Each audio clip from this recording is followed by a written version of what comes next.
C'est ce qu'on appelle une élévation dans le plan scapulaire. Pourquoi dans le plan scapulaire? Parce que là, vous n'êtes pas en musculation, vous ne faites pas une élévation vraiment sur le long du corps. On va faire une élévation ici naturellement. Alors, ça ne doit pas dépasser la hauteur d'épaule et ça doit être un lever de bras naturel. C'est-à-dire que votre scapula, donc l'omoplate, elle n'est pas tout à fait, elle n'est pas pile poil horizontale, elle est dans un plan un peu incliné puisqu'elle suit votre cage thoracique qui est un peu arrondie comme ceci. Donc quand vous levez le bras naturellement, vous n'allez pas le lever ici, vous le levez à 30-40 degrés vers l'avant. D'accord? Donc, et important, le pouce vers le haut. En fait, il y a une influence, et là dans ce cas-là, la position de la main influe vraiment sur le mouvement. Il y a une influence si vous avez le pouce en bas, le pouce comme ceci neutre ou le pouce vers le haut. Donc faites bien ça avec vos adhérents, d'avoir le pouce vers le haut, en fait, tout simplement, c'est d'avoir le bras en rotation externe. C'est important dans cette position-là. D'accord? Et pas plus haut que l'épaule. Parce que si vous avez des gens qui ont déjà mal, en fait, à chaque fois qu'ils vont lever le bras ici, ils auront mal. Donc si en plus vous forcez avec l'élastique, et si vous essayez d'aller trop haut, ils auront systématiquement la douleur et l'exercice ne servira à rien. Donc ça, c'est important. Et enfin, dernier exercice. Alors, le dernier exercice, il y a plusieurs possibilités. Soit vous prenez une bande élastique un peu plus résistante que celle-ci, pour faire cet exercice-là. En fait, c'est un shrug inversé. Au lieu d'élever, vous abaissez la main. D'accord? L'objectif ici, c'est vraiment d'abaisser l'épaule. C'est de créer un peu d'espace entre votre acromion, donc l'os ici au-dessus de votre épaule, et l'humérus. Donc on va vraiment travailler sur les abaisseurs de l'épaule, et puis c'est le cas de le dire puisqu'on abaisse l'épaule. Si vous n'avez pas d'élastique assez fort et que vous n'avez pas de point haut pour attacher, tout ce que vous faites, c'est que si vous avez accès, vous mettez sur des barres parallèles, vous laissez descendre, vous repoussez. D'accord? L'exercice ici, c'est vraiment ça, c'est de tenir la position haute avec les épaules basses. D'accord? Donc, c'est de repousser. Alors, ça peut être fait sur une barre parallèle, ça peut être fait aux anneaux, mais bon, si votre adhérent il est débutant, il y a peu de chances qu'il tienne très longtemps aux anneaux en position haute. Donc, vous pouvez le faire comme ça, tout simplement, bras tendus, avec élastique ou avec barre parallèle. Donc, je vous refais un petit point, c'est important pourquoi de faire ces exercices-là, parce que tout ce que vous allez leur faire, tirage, poussée du haut du corps, je parle bien, ça va leur travailler tous les muscles de rotation interne. C'est-à-dire que l'épaule au final, et vous pouvez le voir sur des gens qui vont faire beaucoup de musculation, on aura des épaules qui seront tournées vers l'avant. C'est faux de penser que vous pouvez compenser les mouvements de poussée en tirant, parce que finalement vous renforcez aussi des muscles qui sont rotateurs internes du bras, donc toujours le bras va être en rotation interne. Et les muscles qui sont responsables de la rotation externe sont très faibles et sont très peu nombreux. Vous n'en avez que 3 ici qui sont sur votre omoplate. Et ils vont être renforcés uniquement par ce mouvement-là. Il y a très peu de mouvements où vous allez pouvoir travailler vraiment la rotation externe pour compenser tous ces problèmes. Au-delà d'un exercice d'échauffement en même temps de musculation, on connaît dans le milieu du travail, des de posture, je pense beaucoup, et de gens qui peuvent juste faire un circuit, qui sont tellement faibles. Voilà, et bien ça fait partie. Ça fait partie. Faire carrément un circuit. Tout à fait. Ouais, exactement. Avec ce que je vais vous montrer avec les mini-bandes pour le bassin, ça peut vous faire un circuit complet de prévention. Parce que, comme le dit Momo, tous les problèmes qui sont liés au bureau, sur le haut du corps, vous pouvez déjà aider avec ce type d'exercice-là. Ensuite, pour les problèmes qui vont arriver ensuite du dos, on parlera de gainage tout à l'heure et des exercices que vous pouvez mettre en place. L'étage suivant, ce sera le bassin. Donc là, très important, surtout pour des personnes qui sont assises toute la journée. Elles ont un manque de renforcement des fessiers, un manque de renforcement des ischio-jambiers. Donc, surtout, si les personnes sont assises toute la journée, ne pensez pas qu'en faisant des étirements de la chaîne postérieure, ça va régler leurs problèmes. Au contraire. L'idée, c'est d'étirer la chaîne antérieure ici, donc du psoas iliaque jusqu'au quadriceps, et au contraire de renforcer les fessiers, les pelvitrocantériens, qui sont les muscles à l'intérieur de vos hanches, et les ischio-jambiers. Donc ça va être un point important aussi. Pourquoi? Parce que si vous avez des personnes qui ont mal au dos, qui sont un petit peu en surpoids, qui ont un gainage assez faible, donc vous allez avoir un déplacement des viscères qui ne sont pas retenus assez fortement par les abdominaux, donc ils vont aller vers l'avant, et vous avez vos vertèbres lombaires qui elles aussi vont suivre le mouvement. Donc au final, on va avoir des vertèbres qui vont venir pincer les disques, et on va avoir des problèmes de sciatique, des problèmes de bas du dos, etc. etc. Donc l'idée, avant qu'on parle de gainage du tronc, c'est aussi de travailler sur le bassin. Ensuite, deuxième chose à retenir, c'est qu'en plus des problèmes du dos, beaucoup de femmes qui sont dans les positions assises, qui ont un travail en position assise toute la journée, vont avoir des problèmes de genoux. Donc ça, c'est beaucoup plus de femmes que d'hommes, mais ça peut arriver chez les hommes également.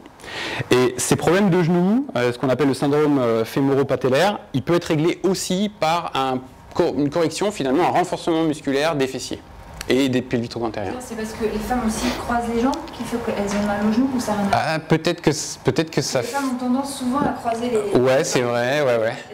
Que pas ça pourrait être une piste. Non, mais c'est vrai, hein, pourquoi pas. C'est vrai qu'elles ont plus tendance à avoir des positions assises plus saugrenues que les hommes, et peut-être que ça expliquerait, la prévalence chez les femmes. Je suis honnête, je ne sais pas si c'est un homme.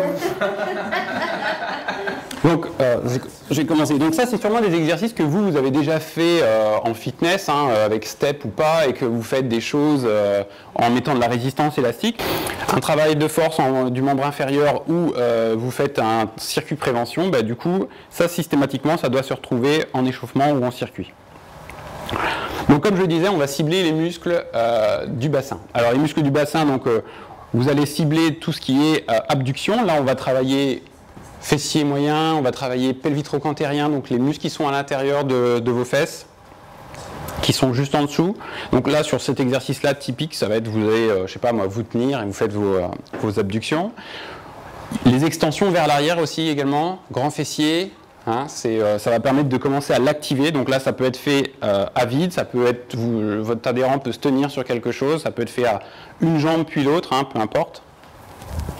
Mais là où ça devient plus intéressant, à part ces deux petits exercices basiques, c'est de localiser vraiment cette fois-ci les muscles qui sont responsables du positionnement du genou. Et là, on parle du grand fessier uniquement et des pelvitro-cantériens. Eux, leur action, c'est quoi? C'est une rotation externe de votre fémur et une abduction. En gros, c'est de faire ceci. D'accord? Puisqu'on le voit souvent, hein, et pas que chez les sédentaires, hein, vous pouvez le voir chez beaucoup de sportives, hein, notamment des volleyeuses ou des basketteuses, on va voir des gens qui vont marcher comme ceci un peu. D'accord? Ou alors qui vont, quand la personne va sauter, finalement elle va atterrir et on va voir les deux genoux qui vont venir se toucher. Donc ça, c'est très mauvais pour les ligaments croisés. Et puis ça va induire pas mal de pathologies, pas mal de problèmes, des douleurs, un peu d'ostéoporose aussi, parce qu'à force que l'articulation soit sollicitée dans d'une mauvaise manière, ça va abîmer un peu plus le cartilage. Donc très important ces exercices-là. Vous placez la mini-bande au-dessus de l'articulation du genou. Vous êtes en position de squat, hein, donc bassin fléchi, les genoux fléchis. Et en fait, l'idée, c'est déjà simplement, c'est que la personne, l'adhérent, sente que il ne faut pas qu'elle laisse l'élastique ramener ses genoux. Donc déjà, rien que ça, déjà, pour certains, ça va déjà être un exercice en soi, finalement, de lutter contre ce rapprochement et d'avoir une ouverture comme ceci. Ensuite, si on veut commencer à localiser plus d'une manière dynamique, là, pied par pied, enfin genou par genou, on va simplement laisser le genou revenir et on le chasse. Donc ça va obliger, ça va apprendre finalement à votre adhérent à solliciter les bons muscles pour justement permettre de chasser le genou vers l'extérieur. Donc on fait ça évidemment sur les deux jambes. Et là, encore une fois, vous faites des circuits avec 15 à 20 répétitions. Vous essayez d'aller le plus loin au départ. L'idée, c'est pas mettre de la résistance, c'est au contraire de bien apprendre le mouvement. Donc vous commencez peut-être à 12 répétitions. À chaque séance, vous allez ajouter une répétition. Une fois que vous arrivez à 20, vous redescendez à 12, vous changez de bande, vous mettez la jaune par exemple, une résistance au-dessus, et vous recommencez. Et c'est pareil avec l'épaule, hein. Vous commencez très faible en résistance, puis vous augmentez le nombre de répétitions jusqu'à atteindre 20-25 répétitions. Et une fois que vous sentez que la personne elle est vraiment à l'aise sur tous les exercices, vous redescendez à 12, mais vous augmentez la résistance. Donc voilà, premier exercice, celui-ci, tout bête.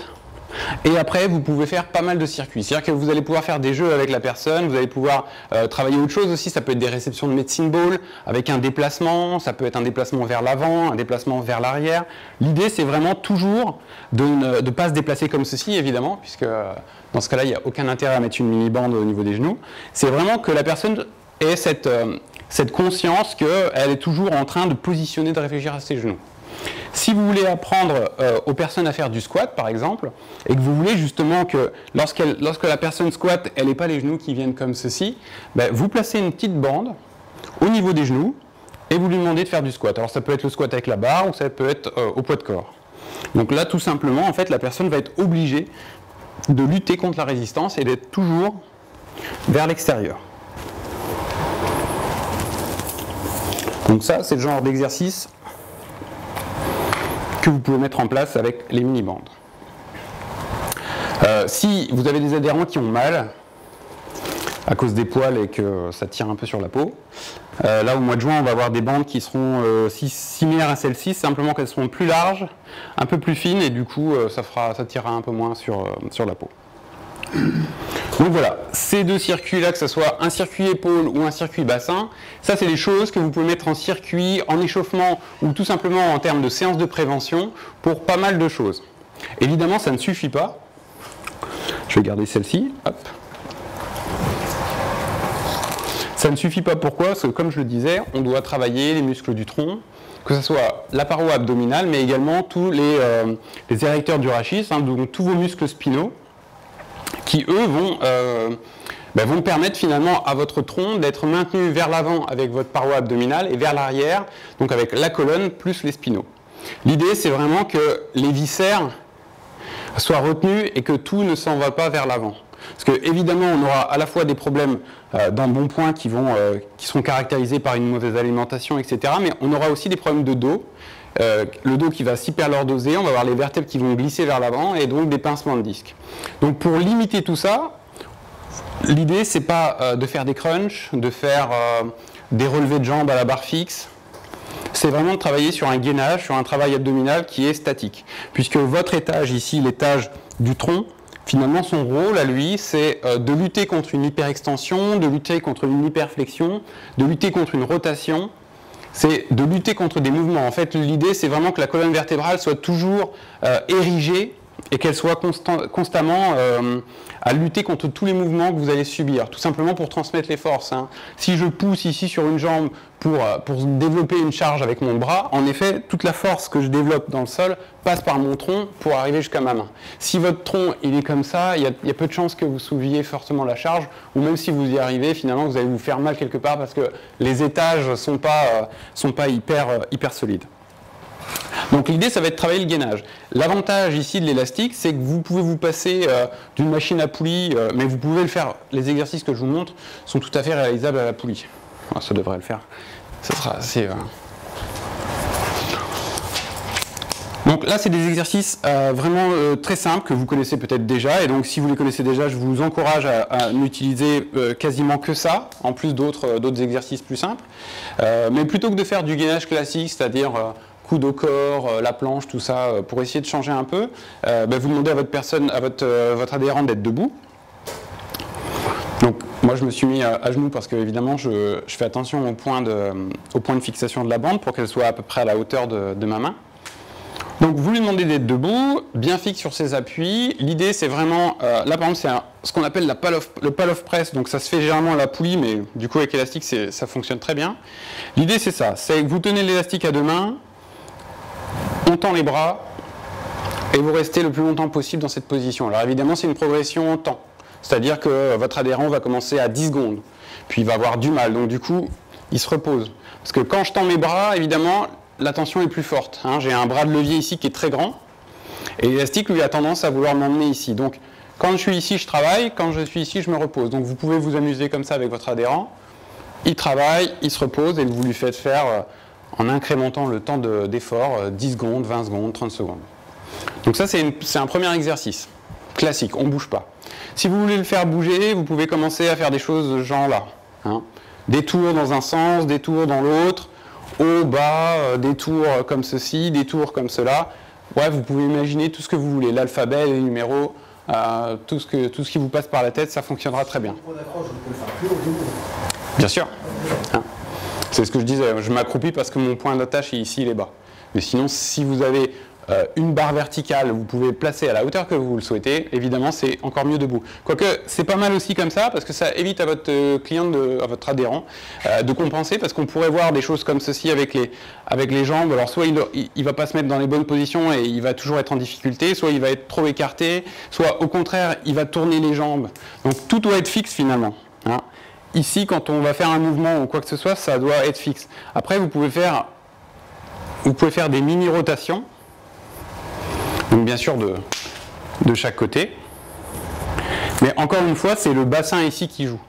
Hein, et l'idée, c'est pas d'avoir une rotation extrême. L'idée, c'est vraiment d'être toujours en tension et de lutter contre les rotations. Même si là, dynamiquement, je fais des rotations. Alors ça peut être fait aussi sur les grands droits. Hop.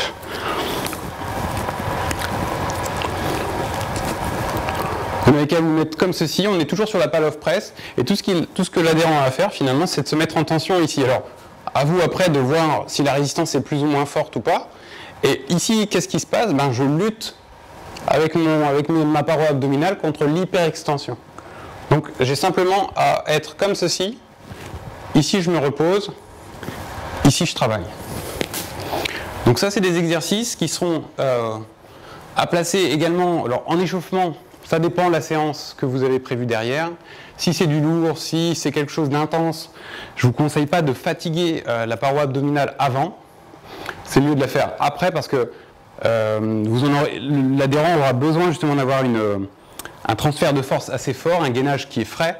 Donc si vous commencez déjà à l'épuiser en début de séance avec un gros travail de gainage, derrière il y a peu de chances que ça soit efficace sur le mouvement. Si je veux l'utiliser finalement, je suis sur un cours collectif et c'est un cours d'abdos, fessiers, un mélange, etc. Est-ce que je vais pouvoir chercher des charges de tension un peu plus lourdes? Ah oui, bien sûr.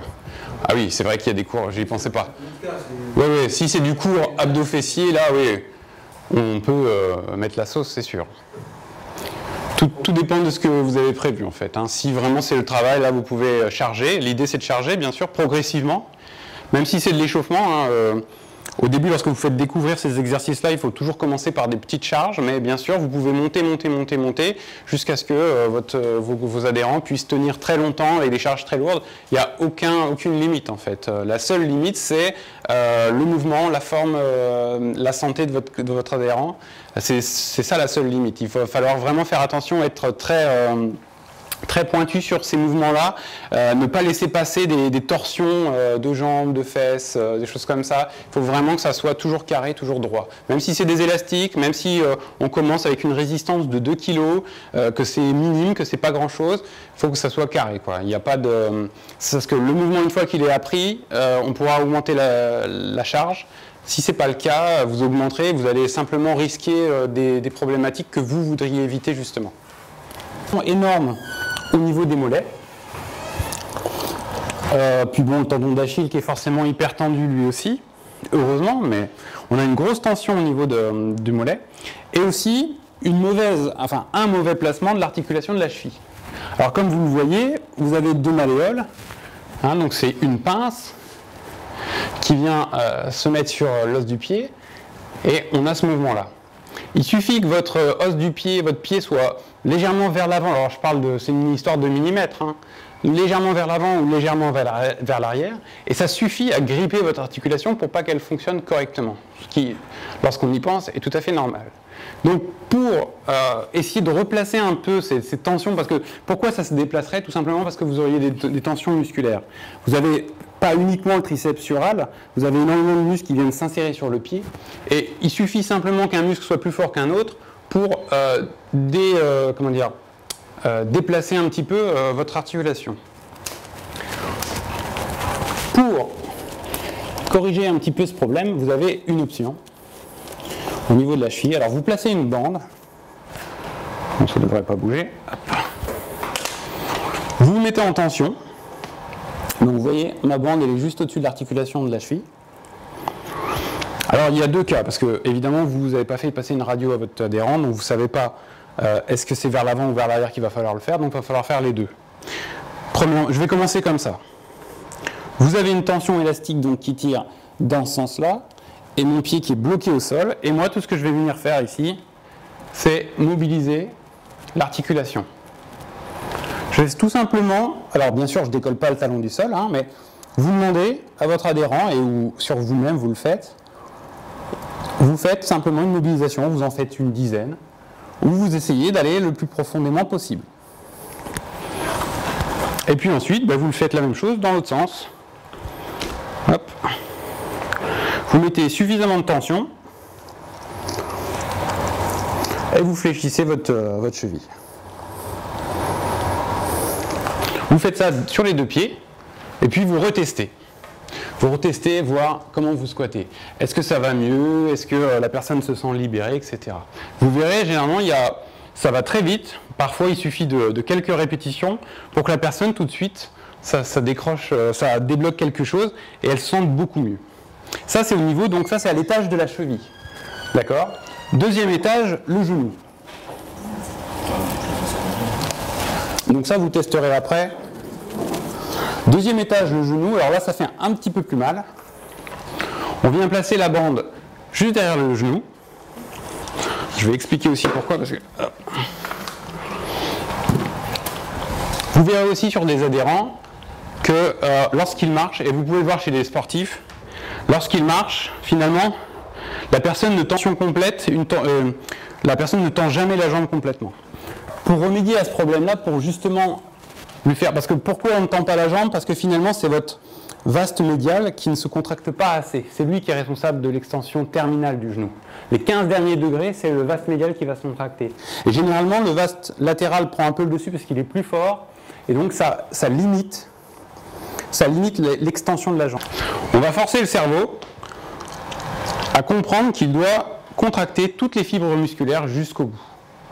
D'accord? Là, l'idée, c'est uniquement, vous posez votre pied au sol et vous faites une extension complète du genou contre la résistance élastique. Donc il n'y a pas de problème d'hyperextension puisque la bande élastique de toute façon tire dans l'autre sens. Donc elle limite ce problème-là. Hein. Et puis chez les personnes qui auront une grande laxité, vous n'aurez pas besoin de faire cet exercice. Donc cet exercice vraiment est réservé pour les personnes que lorsque vous voyez qu'elles marchent ou qu'elles sautent ou qu'elles font un exercice, elles n'ont pas la jambe tendue complètement. Vous pouvez placer cet exercice-là en correctif. Hop là. Sur les cours de suivi en salle, on va le mettre en place en regardant les adhérents.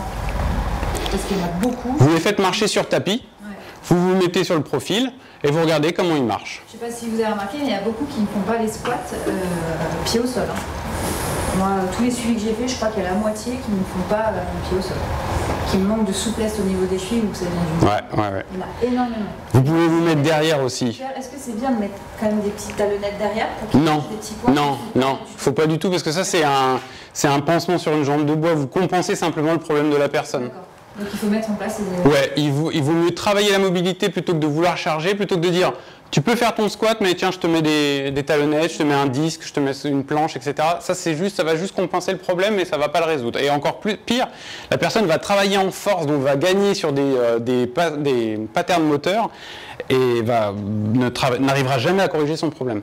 Donc, comme disait Mylène, vous pouvez les faire marcher sur un tapis. Alors, vous les regardez de derrière et sur le profil pour voir justement au niveau de l'extension de la jambe quand elle marche, et derrière pour voir justement est-ce qu'il y a des pieds en supination ou en pronation, et est-ce qu'on n'aurait pas déjà des problèmes où la personne quand elle marche naturellement a les deux genoux qui viennent ici. Donc ça peut vous donner des indications pour justement tout de suite orienter le travail. Ensuite, donc je continue à monter dans mes étages, parce que les problèmes de squat ne viennent pas que des chevilles, et après on parlera des automassages, que ça peut aider aussi, et des genoux. Il y a aussi au niveau du bassin. Alors il y a une chose à savoir, c'est qu'il y a une personne sur 10 environ qui a des problèmes anatomiques, donc qui ne pourra pas de toute façon descendre trop bas en squat.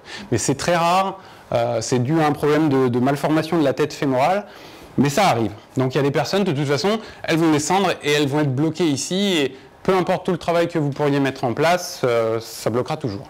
Mais encore une fois, c'est un petit... Et elles, les personnes qui auront ce problème, ça sera douloureux. Donc si la personne vous dit j'ai très mal au niveau des hanches quand je me suis en squat bas, conseillez-lui de s'orienter vers un médecin du sport pour qu'elle fasse des IRM ou des choses comme ça, pour voir justement, ça sera visible à l'IRM si elle a un problème de malformation de la tête fémorale.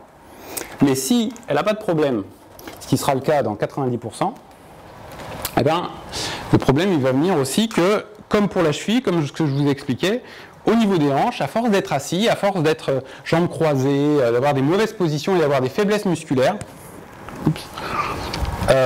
vous pouvez vous retrouver avec des gens qui vont avoir beaucoup de peine et beaucoup de mal ici dans l'aine.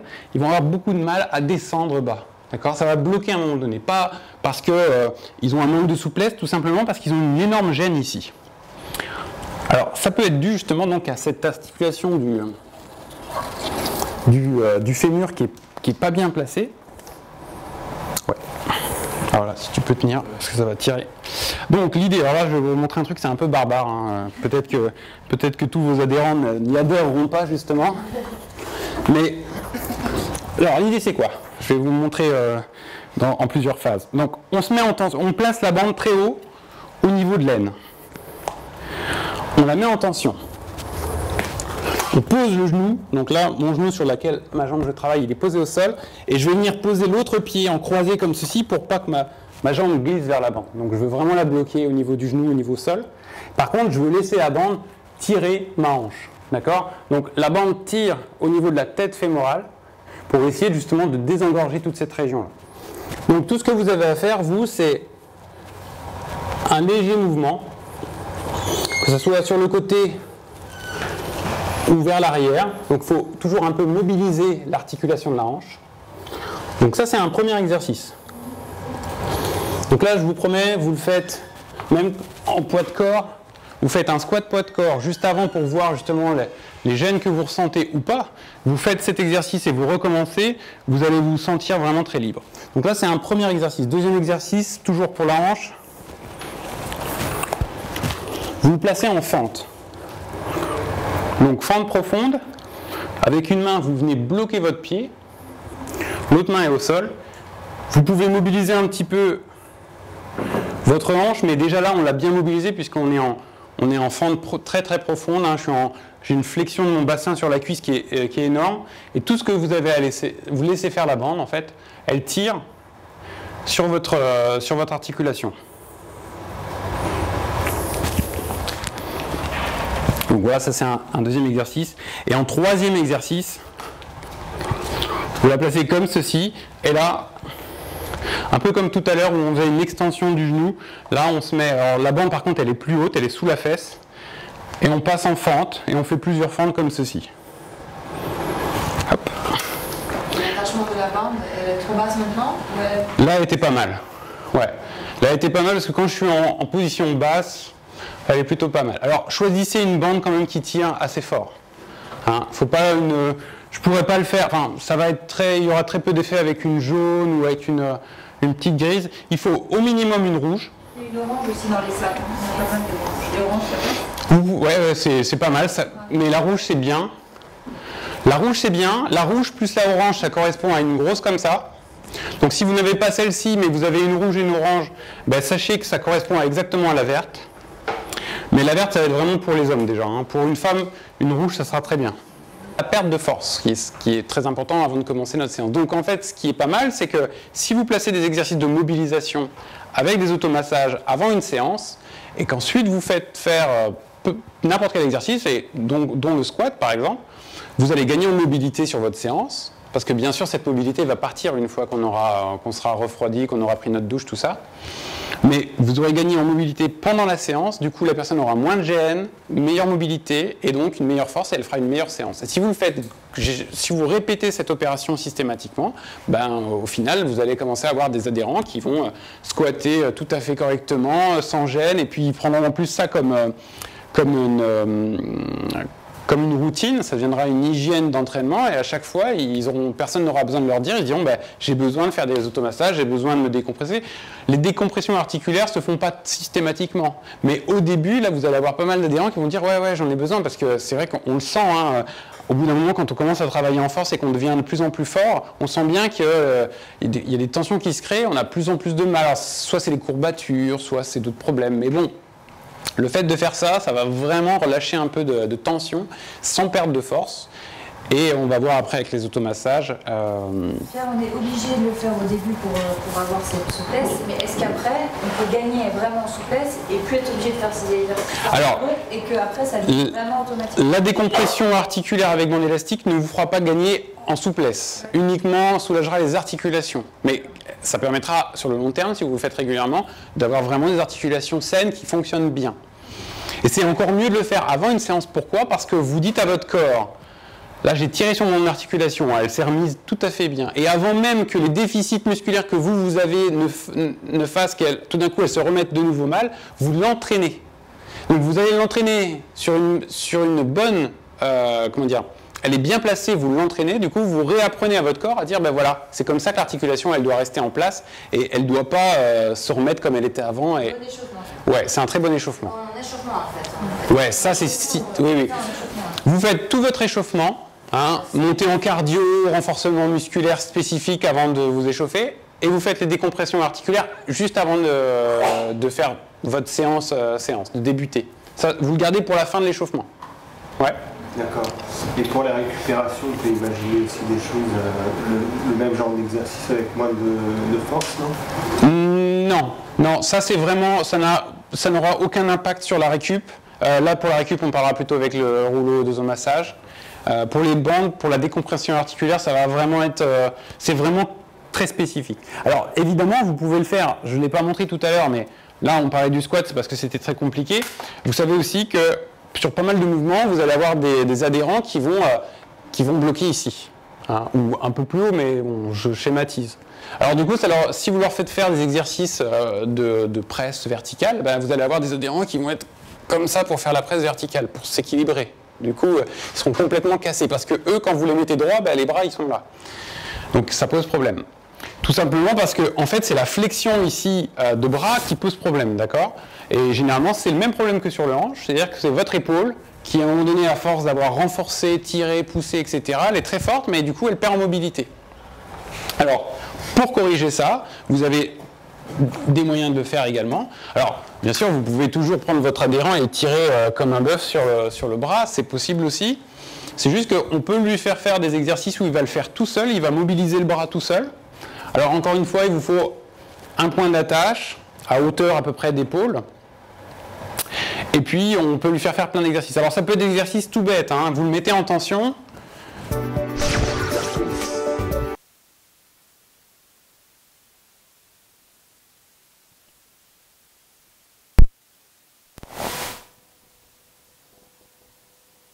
De massage sur le mollet. Et immédiatement après, vous allez gagner de quelques degrés votre dorsiflexion. Alors quelques degrés, ça peut paraître rien, mais finalement, hein, quand on réfléchit bien, quelques degrés dans la flexion complète, ça fait pas mal. Et donc l'avantage, comme je le disais, c'est qu'on ne perd pas de force. Donc voilà, voilà un peu le résumé scientifique sur les automassages.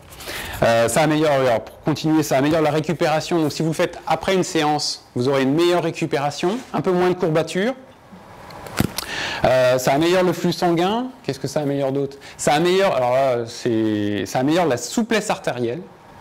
Donc la souplesse artérielle pour vos adhérents, c'est très important quand même, l'air de rien, c'est que pour des adhérents qui ont déjà passé la cinquantaine et qui ont une hygiène de vie qui n'est pas forcément toujours au top, il y a une grosse corrélation entre la souplesse artérielle et les maladies cardiovasculaires. Donc on sait que les personnes qui ont une souplesse artérielle bonne, ça veut dire qu'elles ont une bonne santé artérielle, et donc elles ont moins de risques d'avoir des maladies cardiovasculaires, enfin en tout cas surtout les maladies dues à un encombrement des artères.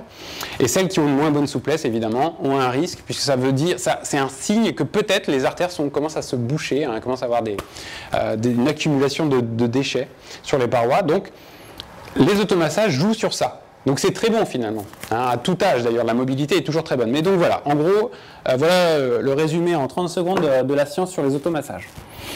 Donc pour tous ceux qui l'ont déjà utilisé, ben, vous savez comment on fait, hein, changer, alors vous pouvez toujours travailler à une main, deux mains, ben là c'est la même chose, on peut travailler à un membre ou deux membres. Si vous travaillez comme ceci, avec deux membres évidemment, vous répartissez la pression sur le rouleau, donc ça fait moins mal à votre adhérent, parce que sachez-le, hein, pour ceux qui n'ont jamais encore testé, ça fait super mal les premières fois. Pas sur tous les muscles, mais il y a certains muscles où ça va vous faire horriblement mal. La première fois, ouais. Évidemment, la douleur va dépendre de la dureté de votre rouleau. Là, on est sur un rouleau qui est type polystyrène compressé, donc il fait mal au début, mais il va vite se ramollir, hein, il va vite changer de forme. C'est pas grave, c'est très bien pour les débutants. Pendant un mois et demi, c'est parfait pour eux. Au début, ça fera de toute façon très mal, et au bout d'un moment, ils seront habitués, puis le rouleau va commencer à se ramollir. Et puis après, il y a d'autres types de rouleaux avec différentes duretés. J'ai vu des catnoses qui trouvent, je sais pas quoi. Ouais, il y a des picots. Ça joue pas? Ouais, ça joue, ouais. Après, ça dépend de la qualité. Moi, j'ai le... Je ne me souviens même plus du nom, mais bref, c'est le premier de son genre, et il a des gros picots, il est bleu ou noir selon la dureté. Il a des gros picots, ça fait vraiment une différence. Petit boss un petit peu mousseux. Ouais, mais quand les picots sont bien durs, là, ça fait une différence, parce que c'est vraiment des doigts qui viennent pénétrer le muscle, et là, on le sent bien. C'est lisse ou picot? Au début, c'est le modèle de base, lisse, avec une dureté moyenne, ça c'est très bien. Une balle de tennis, parce qu'évidemment vous pouvez vous automasser avec plein de choses, hein. Il n'y a pas que les rouleaux de mousse, il y a aussi des sticks Il y a 2 poignées, on peut se masser, c'est plus pratique plutôt que de se rouler partout devant les gens. On utilise des balles à picot là, pour les seniors. Exactement, on a des balles à picot, mais la balle de tennis c'est parfait pour commencer, c'est pas trop dur. Vous avez les balles spécifiques massage à picot, vous avez les balles de squash, les balles de lacrosse, les balles de golf. Alors les balles de golf par contre là c'est déjà de l'avancée, hein. C'est dur et petit. C'est pour les petites zones, pour faire. Vous pouvez tout faire. Hein. Vous pouvez avoir une balle de tennis ou une balle de golf et faire les muscles de l'avant-bras. Hein. Si la personne elle a des grosses tensions, elle a des gros avant-bras, ça peut l'aider énormément. Donc voilà, pour résumer, c'était voilà, vous pouvez faire automassage avec beaucoup de choses. Vous pourriez faire un automassage avec un rouleau de pâtisserie. Plus vous êtes musclé, plus vous avez un adhérent qui est gros, musclé, il va falloir que vous preniez des choses très dures. On peut même à la fin, lorsque vous êtes avec des athlètes de haut niveau, vous pouvez faire des automassages avec les barres d'haltéro. Parce qu'on a une grosse masse musculaire et qu'on veut vraiment pénétrer les muscles et que des rouleaux en mousse, ça suffira largement pas. Allez, je vous montre un petit circuit rapide. Donc, le petit circuit rapide, normalement, moi, je le commence debout avec une balle de tennis et je fais je fais la plante de pied. Ensuite, comme je disais, 2 jambes, 1 jambe, selon la difficulté que vous voulez. Et puis, on commence, on va masser le gros du mollet. Donc là, je vous invite toujours à varier les angles pour essayer... Ouais, en plus, ouais, ça active déjà le haut du corps. Hein, mais voilà. On essaye de masser le plus possible le mollet. Évidemment, on n'arrivera pas à masser les muscles devant comme le jambon antérieur, mais là je vous conseille soit un stick, soit avec une balle de tennis ou quelque chose là à la main, ou à la limite en se mettant comme ceci sur le rouleau. Donc voilà, on fait le mollet. Vous faites au début, quand c'est des débutants, vous leur faites faire 10 allers-retours. Soit vous avez travaillé les 2 jambes en même temps, soit vous avez fait l'une après l'autre. Si vous voulez un peu moins de difficulté, vous vous placez comme ceci. Hein, vous mettez un pied au sol, comme ça il n'y a pas trop de pression sur le mollet, ça ne fait pas trop mal. Si je mets ici déjà, il y a plus de pression, et si je fais ceci, alors là c'est beaucoup plus de pression. Voilà. Ensuite on remonte tout simplement le rouleau, je passe aux ischios, hop. Donc encore une fois c'est la même chose, je roule. Généralement les ischios ça fait pas super mal. Comme je vous l'ai dit, la plupart des personnes sont assises toute la journée, elles ont un muscle qui est hyper étiré, donc c'est pas là où il y a le plus de tension, ni là où il y aura le plus de douleur. Donc, ça doit faire un peu mal ou pas? Non, pas forcément. Non. Ouais. En plus, toutes les personnes n'auront pas mal au même endroit. Ça va dépendre des tensions musculaires qu'elles ont. Voilà, donc après, une fois qu'on a fait les ischios, on fait les fesses. Alors au début, vous allez faire la fesse, donc voilà, je relève la jambe sur la fesse sur laquelle je travaille, elle est relevée. L'autre pied au sol, je tiens mon genou et je roule sur la partie charnue de la fesse. Donc pas la peine de passer sur l'os. Hein. Et chaque exercice, il doit durer combien de temps que ça soit 10 allers-retours. 1, 2, 3, 4, c'est tout? Ouais. Et c'est bon? Oui. Pas besoin d'insister trop, ouais. Généralement, de toute façon, s'il y a des tensions musculaires, vous allez le sentir immédiatement. Ça se fait au début ou à la fin de séance? Ça se fait en début et en fin de séance. Ouais. En début, pour gagner en mobilité, le même circuit. Ouais. À la limite, en fin de séance, vous pouvez passer plus de temps, vous pouvez être plus lent. Ouais. Mais par contre, en début de séance, ça va vous faire gagner de la mobilité, et en fin de séance, vous allez gagner en récupération et tout ça. Donc c'est ça que c'est là que c'est bien. Une séance. Bien sûr. Ouais. T'es pas obligé d'être rapide. Tu peux très bien faire toute ta séance de massage, mobilité. Ouais, exactement. Une fois qu'on a fait la fesse, on ne change pas de position. En fait, ce qui se passe, c'est simplement qu'on va croiser cette fois-ci le pied sur le genou. Et là, on va être du coup un peu plus penché sur la fesse et on va masser plus en profondeur de la fesse.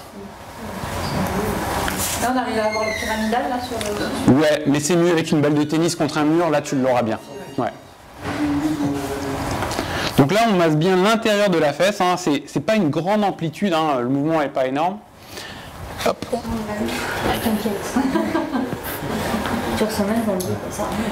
Ouais, alors si ça remonte un petit peu, c'est parce que tu touches le pyramidal et qu'il y a le nerf sciatique qui passe à travers. C'est pour ça que tu sens que ça chatouille un petit peu.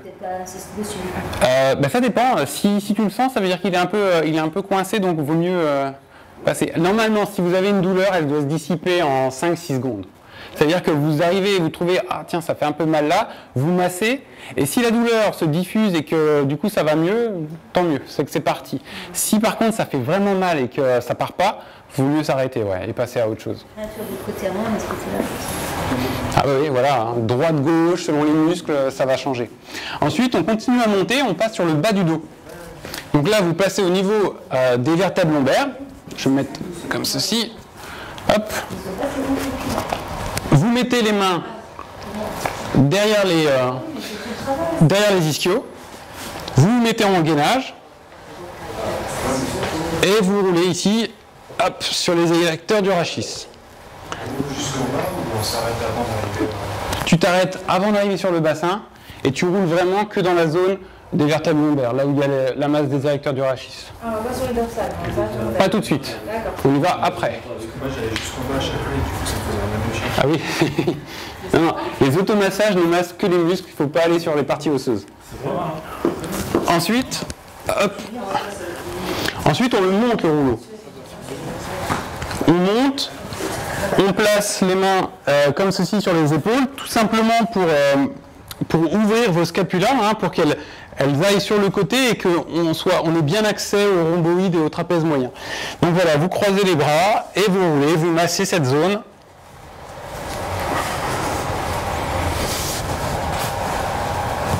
Donc s'il y a une zone que vous sentez qui est un peu plus douloureuse, vous pouvez insister sur la zone. Hein, si vous sentez qu'à un moment donné dans vos amplitudes, il y a un petit point, bah, vous pouvez passer plus de temps. Voilà, une fois que vous êtes monté jusque dans le dos, d'ailleurs je vais vous montrer un exercice tout de suite avant de passer au reste du circuit, c'est qu'on parlait tout à l'heure de redressement au squat. Donc vous savez, le problème c'est que pas mal de personnes, alors bon, comme je disais, hein, ça peut être limité par la longueur de vos segments, c'est-à-dire qu'il y a des personnes, elles vont être comme ça naturellement, sinon elles tombent en squat. Donc, parce qu'elles n'arrivent pas déjà à être en flexion profonde et donc à être plus droit, donc elles se limitent, elles sont comme ceci. L'idée, ça serait qu'elles soient comme ça.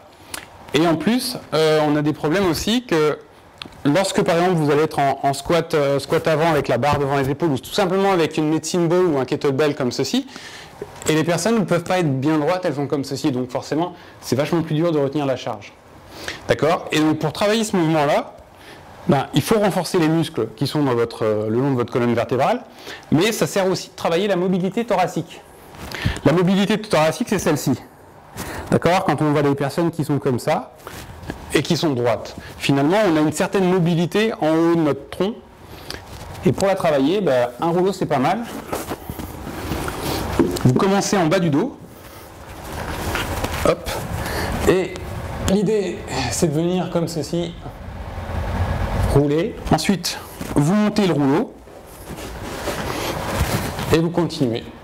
Vous pouvez le faire dans l'autre sens, hein. Vous pouvez à mesure descendre le rouleau dans votre bas du dos et continuer toujours à aller chercher le plus d'amplitude possible jusqu'à... Voilà. Donc ça, c'est un bon exercice pour la mobilité thoracique. D'accord? Ça va aider justement les personnes à gagner un petit peu plus d'amplitude ici. Donc ça, c'est la fin de la parenthèse. Je reprends le circuit. Maintenant qu'on est monté tout en haut du dos, on va faire des quadriceps. Donc ça va jusqu'au-dessus de la rotule. Et le plus haut, c'est l'entrée des hanches. Mais pour les messieurs, ça va être beaucoup plus tôt que ça. Et donc on roule tout simplement sur une cuisse ou les deux. Donc ça peut être les deux en appui. Et avec les mains on va pousser. Donc c'est un petit peu sportif hein, parfois. Donc vous aurez plus ou moins de tension. Une fois qu'on a fait le quadri, on va faire celui qui fait le plus mal, c'est-à-dire le tractus iliotibial avec le tenseur du fascia lata en haut. Alors il fait très mal, pourquoi? Parce que le tractus iliotibial, c'est pas un muscle, hein, c'est une bande ligamentaire qui fait tout le long de votre cuisse. Et donc c'est pour ça que c'est hyper tendu, et c'est normal que ça soit tendu, mais parfois c'est un petit peu trop tendu, donc on va le masser. Alors soit vous posez les deux jambes dessus parce que ça vous êtes habitué, soit vous posez un pied pour vous soulager. Ça te fait plus mal? Non. Au bout de 2 semaines, ça vous fera plus mal. Mais au début, c'est vrai que c'est horrible. Hein.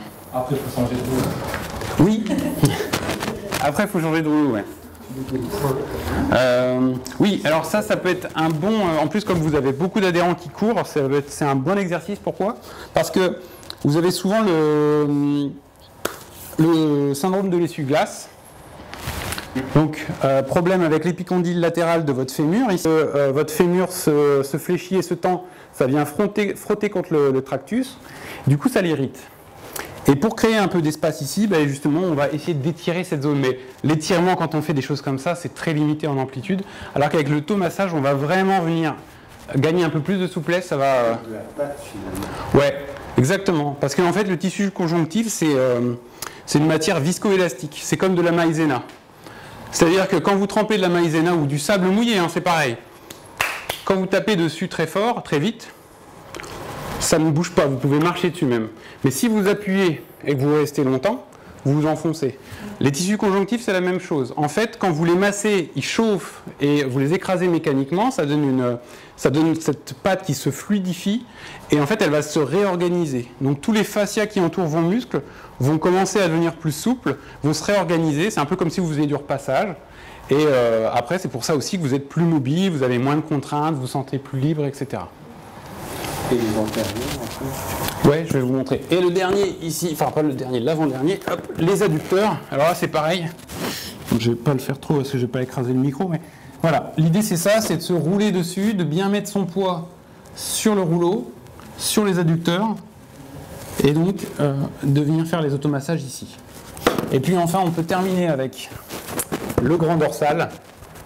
Et là, c'est pareil, celui-ci fait très très mal. Donc l'idée, c'est d'avoir le bras en flexion tendue comme ceci, et de venir masser hop, sur le muscle. Donc ne massez pas sur la scapula, parce que là vous allez, si vous êtes penché trop vers l'avant, vous allez masser sur les côtes, si vous êtes penché trop vers l'arrière, vous allez être sur la scapula. Donc il faut vraiment sentir le grand dorsal. Et l'amplitude n'est pas grande, hein, donc c'est normal. J'ai une question. Oui. Peut-être être bête la question. Oh non, sûrement pas, dis. Sur la jambe, là, au niveau des femmes pour la cellulite, est-ce que ça a un effet ou pas? Non. Non, aucun? Non. La pratique physique a peu d'effet sur la cellulite. Donc que ça soit du vélo dans l'eau, ça va avoir... Non, le gros effet de la cellulite va venir de l'alimentation. Le sport va aider un petit peu à éliminer tout ça, à drainer. Mais bon, ça remarque. Quand on fait du papier roulé, par exemple, si c'est Ouais, je vois bien, je vois bien l'idée. Ouais, je ne sais pas. Mais c'est une bonne question, hein, parce que j'ai pas vraiment la réponse. Je pense, j'aurais tendance à dire que non, ça sera pas suffisant, mais pourquoi pas? Pourquoi pas? Surtout que tu as tout le poids du corps, c'est autre chose que de prendre juste... Tu casses les capitaux. Une question. Oui. Tu disais tout à l'heure le dos, c'était exprès de diviser en deux? C'est faire d'abord Le bas et le haut, ouais. Les... Non, c'est fait exprès, c'est pour avoir un meilleur contrôle de ton amplitude en fait. Parce que quand tu le fais, tu vois bien que tu n'arriverais pas à faire du bas du dos jusqu'en haut du dos. Il faudrait que tu fasses à chaque fois avec tes pas, ça plus compliqué. Dans les automassages, Et pour revenir à la petite parenthèse que tu faisais avec le squat, si on fait le pont, ça revient au même? Oui, c'est très bon, ouais. Ouais, ça va justement, tu vas gagner en amplitude, ouais. Moi, sur les automassages aussi, au lieu de faire que du roulé, de rester aussi sur les points, c'est ce qu'on fait en massage aussi, ouais. rester appuyé sur le point. Oui, jusqu'à ce qu'il disparaisse. Tu vas partir le point. Exactement. Là, tu reprends les mouvements. Tout à fait, ouais. Tu viens me couper un petit peu, non? C'est... Quand tu as mal sur un point et que tu passes un tout petit peu à côté du massage. Oui, c'est du trigger point. Hein. Ouais. Je veux dire, la base de tout ça, c'est les trigger points, c'est-à-dire des points dans le muscle où tout d'un coup, il y a un paquet de sarcomères qui se sont accumulés et ça fait très mal. Et c'est ça, hein, c'est vraiment l'idée. Simplement que l'automassage est devenu un outil à la portée de tous et donc il n'y a plus besoin d'être un praticien pour le faire, quoi.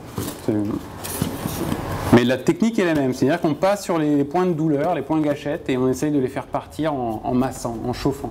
Mais en fait, on s'aperçoit aussi que c'est pas tellement mécanique, c'est aussi beaucoup neuronal, c'est-à-dire qu'on envoie un message au cerveau pour lui dire décontracte certaines fibres musculaires. J'ai une dernière question. Oui. Pour la pathologie qui arrive souvent aux coureurs qui courent en faisant d'abord le talon, qui ont mal au niveau du tibia, Une périostite, oui. Est-ce qu'il y a un moyen de soulager la douleur en faisant un automassage? Oui, les automassages vont aider. comme ceci, hein, parce que la périostite, ça va être toujours avec le jambier antérieur. Donc il y a deux choses. Déjà, masser pour faire partir la douleur, hein, pour aider à faire partir la douleur. Et deuxième chose, parce que ça ne suffit pas de masser, il faut aussi renforcer les muscles antérieurs de la jambe, parce qu'eux, ils sont généralement pas assez musclés. Donc on peut voir des exercices de ce type-là. Hein. C'est-à-dire que, parce que nous, on est toujours très fort comme ça, sur la chaîne postérieure de la jambe, mais pas ici. Et c'est ça qui fait mal, c'est qu'en fait, à la répétition, plus les chocs, plus le relevé de pied à chaque pas, qui fait qu'on a les douleurs ici, les périostites qui sont toujours là. Donc, un renforcement musculaire, des automassages, avec un stick ou avec le rouleau. Parfois, ça peut aider aussi de travailler sur sa mobilité de cheville, parce que ça peut être un facteur aggravant de périostite. Et bien sûr, faire attention sur la surface sur laquelle on court, les chaussures avec lesquelles on court, etc. Modifier